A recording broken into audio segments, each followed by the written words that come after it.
And hello, folks. It is Monday, the beginning of another week, and I'm Tom Vick. I'll go do a little weather information here with you. We'll start out with the power outages, and those are decreasing. I think at one time we had over 16,000 across Cenla, but we're down to a few thousand right now. And the power companies and their helper, they're so efficient at getting this stuff taken care of nowadays. Yeah, still some folks, and we hope you get it back soon. But for the most part, looks like last night's wind, we've kind of recovered from that. 87 out at Alexandria. This is the Sunlight Broadcasting Texas Street Cam. As we see some cloudiness, but a little bit of filtered sun getting through there. As you see some post-work there, traffic going across town. And going to Gina. Hello to you folks. Haven't been up there in a while. You're 83 degrees. That's nice compared to what it's been. Mostly sunny. Not a lot of cloudiness over there. A little bit less, certainly, than what we're seeing here in Alexandria and Pineville. Looking at the radar, not much happening here in Cenla. You see it's all to the south of us and moving away from us. Not seeing anything new form here across the area, but there is a chance that later on during the evening and overnight and into part of Tuesday, we could see a few showers and thunderstorms redevelop here across Cenla, and so we'll handle that in the forecast. Satellite and radar showing that the front has punched through the area.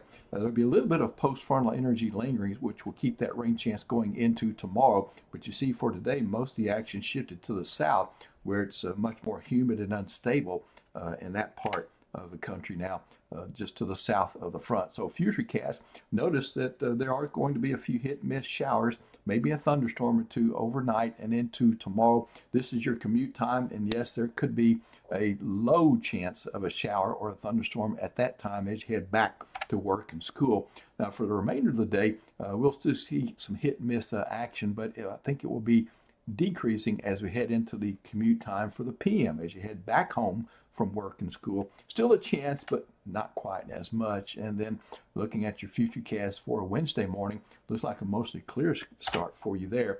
And it'll be a 0% day, getting back to that.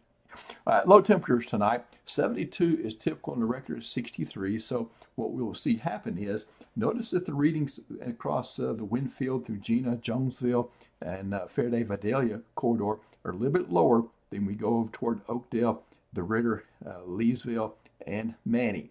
That is with that frontal position. The dry air is coming in out of the northeast, and so as that boundary continues to shift south and westward, the dry air will filter in.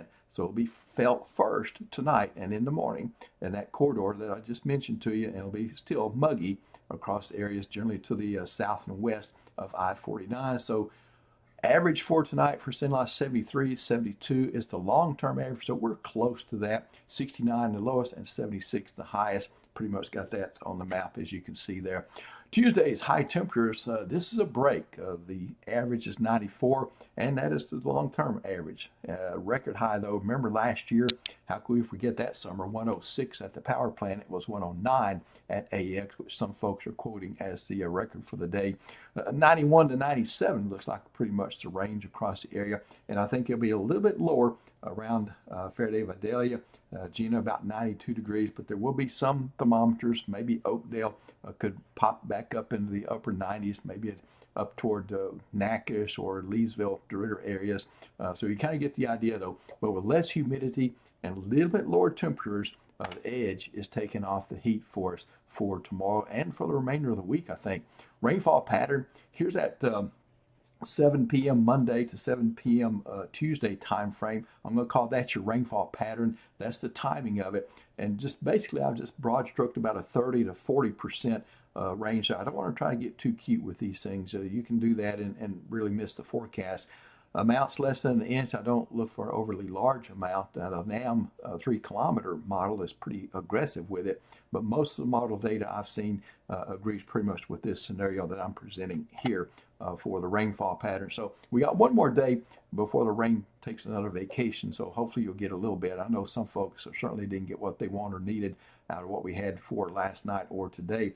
Now looking in the tropics, quick tropical view here, not seeing anything organized there across the what we call the main development region for this time of year. as the waves come off Africa, they get in the water, they encounter favorable conditions, warm water, and so forth, and they develop into tropical cyclones in this part of the world.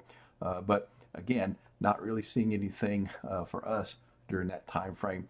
Now, later in the week, the Gulf might start getting a little bit interested. So I'm going to say, starting about Thursday, we'll be keeping a little eye on the Gulf of Mexico. There's nothing there yet, but things may evolve that way to a little bit more of an unsettled pattern over the Gulf of Mexico. And so Nick and I will keep our eyes on that.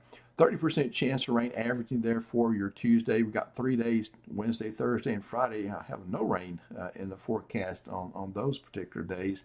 And then going into the temperatures, looks like we got several nice mornings there for Wednesday, Thursday, and Friday, with most folks somewhere, I would say, into the 60s there, and that will be comfortable for your morning starts.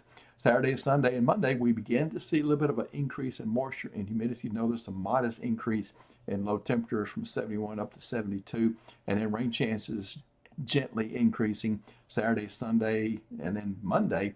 Scattered showers and a few thunderstorms back in the forecast, and certainly by then we'll need some. We still need some across much of the area, but again, with this time of year, you know how it is. Sometimes it's just feast or famine. All right, thanks for being with me. We'll be back. We'll talk again with you tomorrow. Nick, I'll see you in